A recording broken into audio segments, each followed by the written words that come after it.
जो कि 3rd standard से लेके तो आप कॉलेज तक चले जाओ, तो जिस भाषा को लेके आज तक सब जो है सबसे पहले सिखाते हैं, क्योंकि उसकी जरूरत है। क्यों? क्योंकि भाषा क्या है ये हमें सीखना जरूरी है। तो आप जानते हो कि अगर हमें हमारे बारे में, किसी और के बारे में या आपस में किसी भी बात को लेकर अगर चर्चा करनी है तो उसका माध्यम होता है भाषा।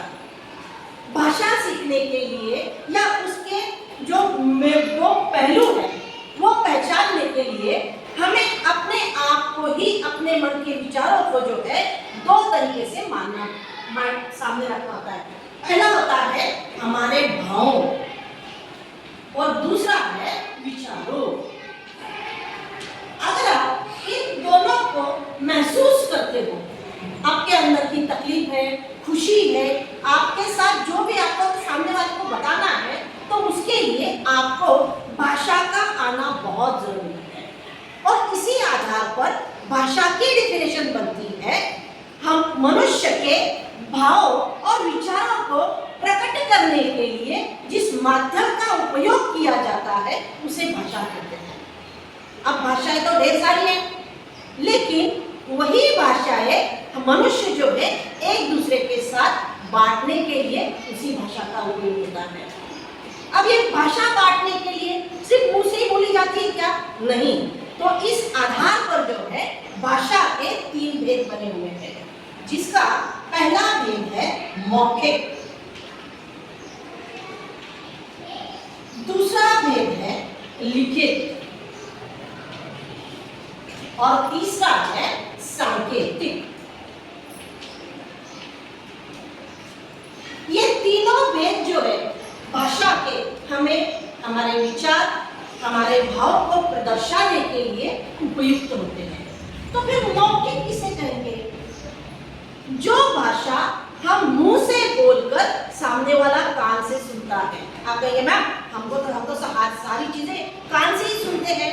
हाँ, तो वही मौखिक भाषा है जिसमें ना ही लिखना होता है ना ही पढ़ना होता है, सिर्फ बोलने वाला बोलता है और सुनने वाला सुनता है।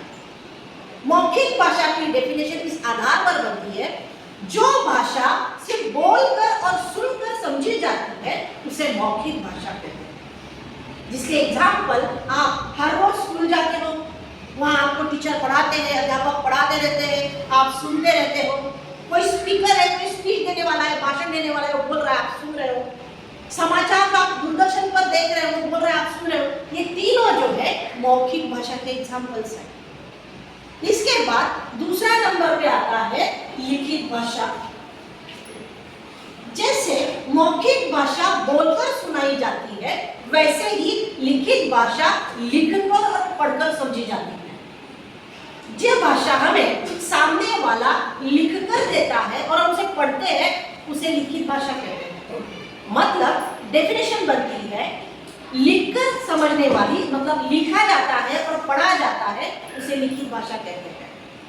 इसके एग्जाम्पल आप समाचार पत्र पढ़ते हो, जैसे ही टीचर आपको लिखने के लिए कहते हैं कि आप टेक्स्ट बुक पढ़ते हो, तो वो भी किसी और ने लिखा होता है, वो भी लिखित भाषा का एग्जाम्पल है। यानी कि आपको पढ़कर सुनाना है और किसी ने लिखना है तो वो लिखित भाषा है। तीसरा है सांकेतिक भाषा। सांकेतिक भाषा का मतलब ये इशारों से या कुछ चिन्हों से दर्शाई जाती है। इसमें हमें एक दूसरे के साथ बोलने की या बातचीत करने की आवश्यकता नहीं पड़ती है। जैसे आप रास्ते से जाते हो, तो रास्ते से जाते वक्त हम देखते हैं कि रास्ते के साइड में कुछ रोड के बोर्ड्स लगे होते हैं। यहाँ स्कूल है, गाड़ी धीरे चला, आगे अंधा मोड़ है, गाड़ी की स्पीड कम करो, आगे अस्पताल है। इसके साथ साथ ये चिन्हों के साथ साथ ट्रैफिक पुलिस भी इसका एक एग्जाम्पल है, जो कि एक जगह चौराहे पे खड़े रह के जो ढेर सारी गाड़ियां होती है उन्हें इशारे से कहता है इधर जाओ, निकलो, रुको। इसके साथ साथ स्ट्रीट लाइट भी होते हैं। रेड स्ट्रीट लाइट है तो आप रुकना है, ग्रीन स्ट्रीट लाइट है तो आपने चलना है। जिस तरफ वो एरो दिखाए गए उस तरह से हम हमारी गाड़ी को मोड़ते हैं या चलाते हैं।